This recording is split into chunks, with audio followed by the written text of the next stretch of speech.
Today I want to show you how I make my favorite Honey Crunch yogurt bowl from my new macro-friendly recipe book, Volume 2. If you haven't already got it, click the link down below. It's filled with macro-friendly recipes, a 7-day meal plan. It's delicious, the recipes are simple and easy, you're gonna love them. I am making the Honey Crunch yogurt bowl right now. It is 2 o'clock in the afternoon. It's the perfect meal or snack for your lunch, afternoon sweet tooth, or maybe you want to save it for after dinner for a healthy dessert. Either way, few ingredients, super delicious, filling, and it hits the spot. All right, so here are the ingredients. This is a 6-ingredient recipe. If you know me, you know I like to keep things really simple. I'm going with Siggi's yogurt here today. You can sub for any yogurt that you enjoy or have access to at your grocery store. This one's only 130 calories, 4.5 grams of fat, 11 carbs, and 12 proteins. So for you ladies who are tracking your macros, you're looking to get your protein in, consider yogurt as a source. Even if you want to double up and use 2 cartons of yogurt, you can. I'm actually gonna bump mine with a protein boost using Vital Proteins collagen peptides. This particular kind is unflavored, so it has no taste. It's only 70 calories and 18 grams of protein for 2 scoops, and you don't have to use 2 scoops. I'm actually going to use 1 scoop today, even though in my recipe book I call for vanilla protein. I'm out of that, and so I wanted to show you how you can flex these meals and make them your own based on the ingredients that you have. I'm going to do a little drizzle of honey and use my food scale and show you how I do that.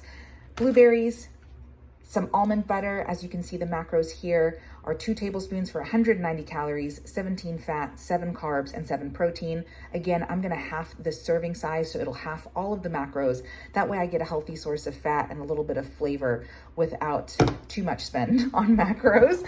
And then I'm also gonna add a little crunch. I think it's so fun to add cereal. I love a good bowl of cereal, but when you check out the macros for a cup, not too bad, 140 calories, 2 fat, 30 carbs, and 3 protein. But I'm gonna do just a 1/4 cup, so quarter all of those macros, gives the yogurt a little crunch, and it's just a fun time to have cereal on top of your yogurt. Of course, if you'd prefer to add granola or a chopped up protein bar, you can, but this is so simple. And here, I'm gonna show you how I make it.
All right, and there you have it. My protein boosted yogurt with a little honey drizzle, nut butter, blueberries, and a little cereal for crunch. It's so good. Cheers. You don't want to add, while I'm eating this, we can chat. If you don't want to add protein powder to this bowl, you don't have to. There's already enough protein in the yogurt. Maybe you want to do 1.5 yogurts or 2 yogurts to get more protein in, or have a protein bar on the side or a protein shake on the side. You don't have to add a supplement to your bowl to boost the protein. I typically like to add the Active Stacks brand. I'm not sponsored, but if you go and check out their website, their ingredients are super clean. I love the taste of their protein powder, and that's really important. The protein powder that you're using in any type of oatmeal or bowl is going to change the taste of the bowl. And so ideally you really like your protein powder because that's essentially what your meal is going to taste like. And Active Stacks is amazing. I love their vanilla, I love their chocolate, and it's so great to add in.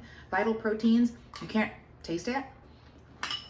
I also reduced the serving size. I think if you're using 2 full scoops, you might taste that more. Now I'm talking with my mouth full. Another thing that you could do, buy cheesecake Jell-O mix and just take 1 teaspoon of this. You can buy it in any flavor, of course, but cheesecake is so good. Take 1 teaspoon, 4 grams, and put it in your yogurt, mix that up, and now you've got like a cheesecake flavored tasting yogurt. I like to buy those Keebler crust, cheesecake crusts, graham cracker crusts, and make like skinny cheesecakes. Those recipes are also in the Macro Friendly recipe book. So good. So this is a food tracking app that I use to log my meals called MyFitnessPal. There are obviously so many different kinds. I personally have been using MyFitnessPal for many years, and I paid for the premium version, which gives you these really nifty added features that just make tracking so easy and convenient. It saves me so much time. So by logging in these ingredients, I'm able to see the nutritional facts, and I'm going through each item here that I used in order. That way it makes it easy for me to remember and make sure I got all of them. And I'm just clicking on each item and updating the serving size to match the serving of what I actually ate. And it's so easy to do. Like the blueberries right here, I'm changing the serving size to 1 milliliter, and then the number of servings, I changed it to 40, so 40 milliliters, if that makes sense. And then similarly with the almond butter, this particular entry was the wrong one. So just backing out and finding another one, this is right. But I'm going in and adjusting the serving size to half of these macros because I used half of a serving. Next, I'm gonna log the final ingredient, Cheerios cereal, and see the app remembers that I usually eat it in a 1/4 serving size. So that was just really easy to save. And look, I mean, I'm logging this whole meal in less than a minute. And because this is something that I eat frequently, I'm actually gonna show you how you save it as a meal by clicking the dots, now going in and adding a title, and then it's gonna save. And the next time you eat this bowl, you don't need to enter in each ingredient manually. You'll just go and find that meal.